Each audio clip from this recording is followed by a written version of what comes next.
Welcome to this recording of Three Paths to Cosmic Consciousness. This insightful discourse was originally delivered by Paramahansa Yogananda at the Trinity Auditorium in Los Angeles, California, on February 9, 1934.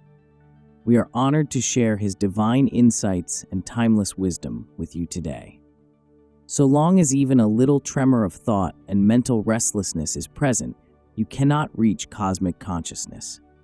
The self-realization technique of concentration helps greatly to improve the quality and power of one's concentration. Its practice will save the earnest seeker from years of fruitless wandering on the subconscious plane. That land you want to avoid, it is full of illusory and imaginative spiritual experiences. One must reach the superconscious state to have real spiritual experiences and realizations of truth.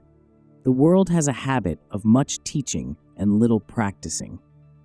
You may hear a lecture on sugar 100 times, but you will not know its flavor until you have tasted it. Neither can the glory of any true teaching be known except by practice. You have to live the teachings of the prophets and the great ones. Then their truths become your own, and you realize that truth is demonstrable and universal. When you practice truth, whether you call yourself a Christian, a Hindu, a Buddhist, or a devotee of any other religion, Christ will claim you, and so will Krishna, Buddha, and all other divine incarnations of truth.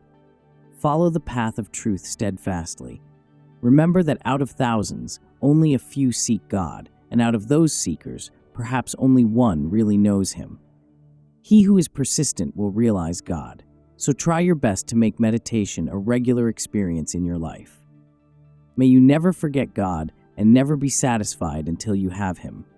Be able to say, behind this finite frame, I feel the infinite. I never come to class until I know He is with me. I never teach unless I have made that complete communion. And I know that when I talk from that plane, students will not forget what they have learned. Concentration, a requisite for finding God. To be able to concentrate is essential for spiritual progress. Without concentration, you shall never find God. Learn how to shut out of your consciousness all sounds and other earthly distractions. As soon as your consciousness is right, God is there. He isn't hiding from you. You are hiding from Him. When in deep meditation, you see any inner light, try to hold it, and to feel you are inside it, one with it. That is where God is. Try to realize you are that light of God. The more peace you feel during concentration, and the longer you concentrate, the deeper you will go in God. If the time given to reading books about spiritual truth were spent in meditation, you would have far greater advancement both mentally and spiritually. Sleep less and give more hours to meditation. The rest you will enjoy is 100 times more refreshing than sleep. Unless you can cut off sounds from your consciousness, you cannot reach God. That is why saints have sought the seclusion of caves and forests. Plunge into the inner silence again and again by practicing the methods of concentration and meditation I have given you, and you will find great peace and happiness. The Gita says, free from ever-hoping desires and cravings for possessions, with the waves of feeling controlled by the soul through yoga concentration, retiring alone to a quiet place, the yogi should constantly try to unite with the soul. The silence of deep meditation should be practiced more in all churches and temples. Everyone should talk less. During my hermitage training in India, my guru, Swami Sri Yukteswar, would lecture to us only once in a while. Most of the time, we sat around him without any talking and concentrated within. If we even stirred, he would reprove us. A real teacher possesses more than book knowledge, and in spiritual life it is necessary to learn wisdom from such a teacher, one who knows and knows that he knows because he has experienced, not merely read about, truth. Space is divided into two parts or aspects. On one side of space is creation. On the other side is God alone. Creation is completely absent. That is the world of the darkless dark and the lightless light. In the Gita, the Lord says, where no sun or moon or fire shines, that is my supreme abode. The same duality is true of human consciousness. Your being has two sides, one visible, the other invisible. With open eyes, you behold objective creation and yourself in it. With closed eyes, you see nothing, a dark void. Yet your consciousness, even when dissociated from form, is still keenly aware and operative. If in deep meditation you penetrate the darkness behind closed eyes, you behold the light from which all creation emerges. By deeper samadhi, your experience transcends even the manifested light and enters the all-blissful consciousness, beyond all form, yet infinitely more real, tangible, and joyous than any sensory or supersensory perception. God has given you the opportunity to observe in your own consciousness the operation of the same laws that govern the universe. The state of consciousness without form that is experienced with closed eyes may be compared to the endless region of darkless dark and lightless light, where God exists without any of the forms, qualities, and dualities that characterize the sphere of his material creation. In this boundless stretch of eternity behind creation, God alone lives in the unqualified consciousness of ever-existing, ever-conscious, ever-new bliss. No world or any other created thing exists in his consciousness in that part of infinity where he reigns as the absolute. But on the other side of space, he is aware of everything, all creation, in himself. In the invisible is the factory of the universe. Einstein said that space looks very suspicious because everything comes out of it and everything disappears into it. Whither do electrons vanish and whole worlds? Anytime you become fascinated by some material creation, close your eyes, look within, and contemplate its source. You see nothing, feel nothing, yet all visible objects have come out of that invisible. The light shineth in darkness. If you keep peering into the darkness, you will find that great light. Behind the darkness is the teeming life of other worlds. In my Father's house are many mansions. Right behind space is intelligence, and right behind you is God.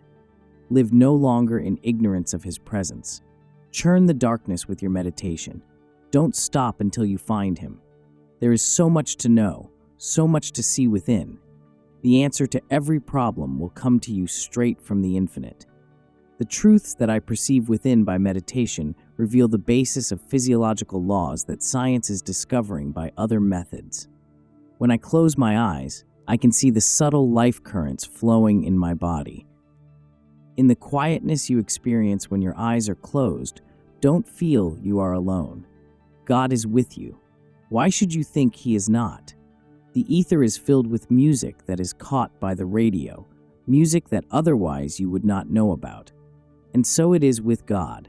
He is with you every minute of your existence, yet the only way to realize this is to meditate. And those of you who do meditate should go deeper. Don't fall asleep at night until you actually feel some expression of the presence of God within you. Peer into that darkness until you discover its wondrous secrets. For your encouragement, I tell you of an experience I had today in the superconscious state. I was sitting in the library at Mount Washington. It was about 4 o'clock. Suddenly, my breath disappeared. My limbs became rigid. I found myself watching the process of death. Breath and movement had left my body, yet I was conscious. This experience of death was wonderful. I saw my body and all nature as a cosmic motion picture created from God's light. Joyously I cried, "There is no death, Lord. This whole world is nothing but a movie." A ruler on his throne may say, I am king, but let death give one knock and he is gone. He is a real king who feels God in all forms in creation. Death shall not frighten him, because he beholds it as a portal to the divine kingdom. The first path to cosmic consciousness.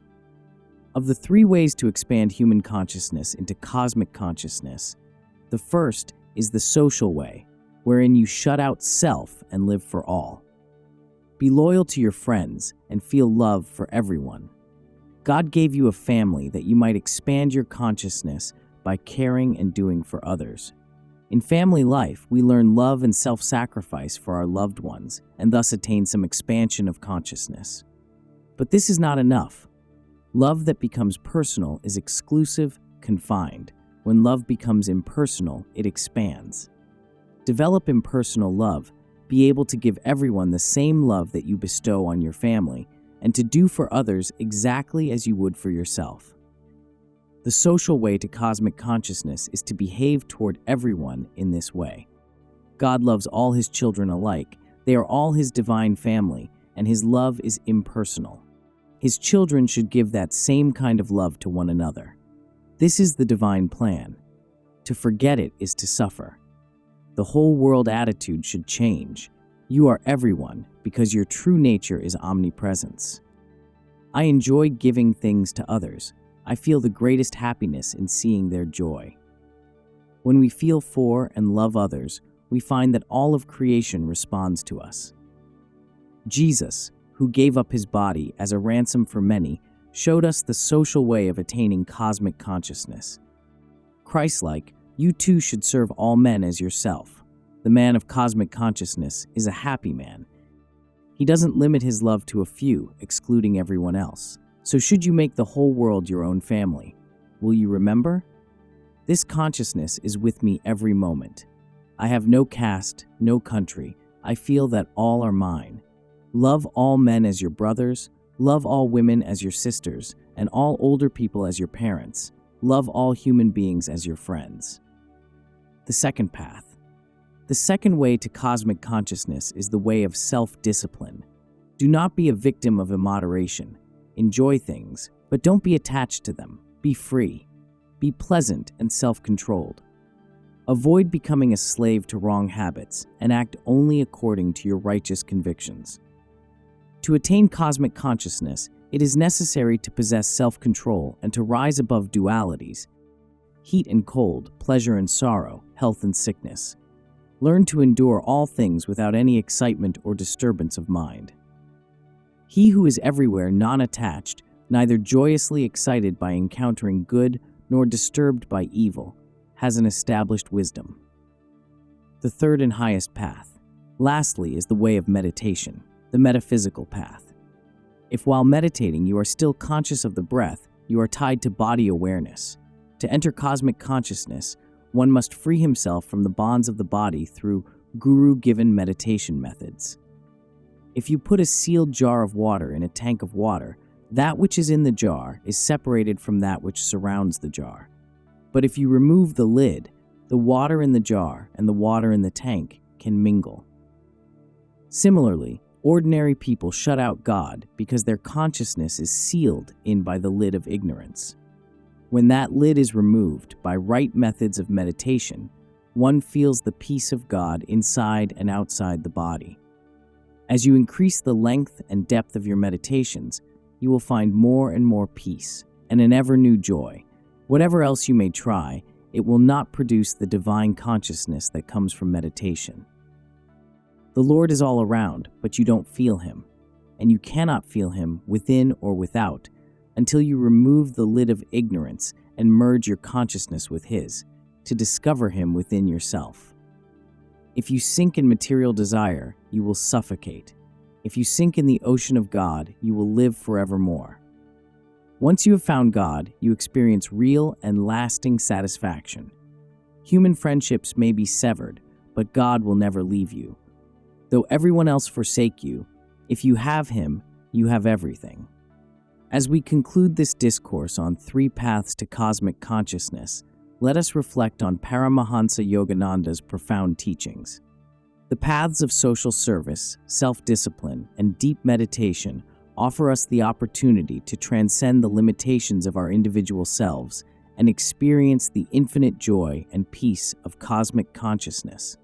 By expanding our love to all, practicing self-control, and meditating deeply, we can awaken to our oneness with the divine. Thank you for joining us, and may the light of cosmic consciousness guide you always.